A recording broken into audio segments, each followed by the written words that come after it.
தீர்க்க சுமங்கலி பவ. காரடையான் நோன்பு பற்றி தான் இந்த பதிவில் நாம் பார்க்க போகிறோம். வருஷா வருஷம் இந்த பண்டிகை மிகுந்த ஈடுபாட்டோடு அனைத்து பெண்களாலும் கொண்டாடப்படும் ஒரு விசேஷமான நோன்பு. இது காரடையான் நோன்பு அப்படிங்கிறது மாசி மாதம் முடிந்து பங்குனி மாதம் பிறக்கும் வேளையில் சுமங்கலி பெண்கள் தங்கள் கணவனின் ஆயுள் காலம் ஆரோக்கியம் நீடிக்க காமாட்சி அம்மனை வேண்டி அனுஷ்டிக்கும் ஒரு முக்கியமான விரதம்.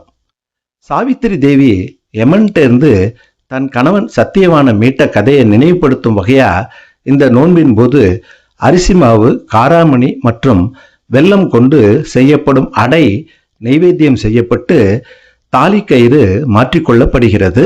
மஞ்சள் சரடு அப்படின்னு சொல்ற தாலி கயிறு மாற்றிக்கொள்ளும் போது இந்த பாடல் வரிகளை சொல்லிக்கொண்டே மாற்றிக்கொள்ள வேண்டும்.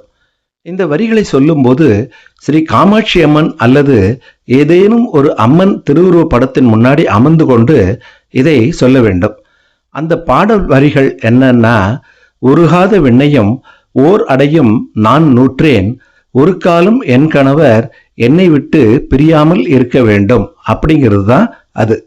இதை சொல்லும்போது மனசு முழு ஈடுபாட்டோடு இறைவனை நினைத்து தியானத்திலேயே இருக்கணும். இந்த நோன்பு இந்த வருஷம் மார்ச் மாதம் 14ஆம் தேதி சனிக்கிழமை வர்றது.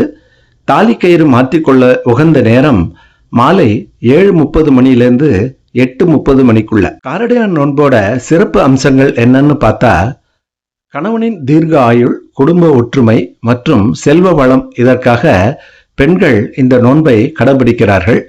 இது சுமங்கலி பெண்கள் தங்கள் கணவனின் ஆயுள் காலத்திற்காகவும், கன்னி பெண்கள் தங்களுக்கு நல்ல கணவன் அமைய வேண்டும் அப்படிங்கிறதுக்காகவும் கடைபிடிக்கும் ஒரு பண்டிகையாகும். விரதம் எப்படி இருக்கிறது அப்படின்னு கேட்டா, அன்று பெண்கள் குளித்து காமாட்சி அம்மனை வழிபட்டு வெல்லம் மற்றும் கார அடை என சொல்லப்படும் உப்பு அடை செய்து அம்மனுக்கு நைவேத்தியம் செய்து மஞ்சள் சரடு என்னும் தாலி கயிறு மாற்றிக்கொண்டு விரதம் முடிக்க வேண்டும். மறக்காமல் தாலி கயிறு மாற்றிக்கொள்ளும் பொழுது அதற்கு உரிய பாடல் வரிகள் நாம் சொன்னதை இதில் உள்ளது போல் சொல்ல வேண்டும். இந்த பயனுள்ள தகவல் உங்களுக்கு பிடிச்சிருந்தா ஓம் சக்தி அப்படின்னு கமெண்ட்ல டைப் பண்ணுங்க. இது போல பல சிறந்த ஆன்மீக விஷயங்களை உங்களோடு தொடர்ந்து பதிவு செய்கிறேன்.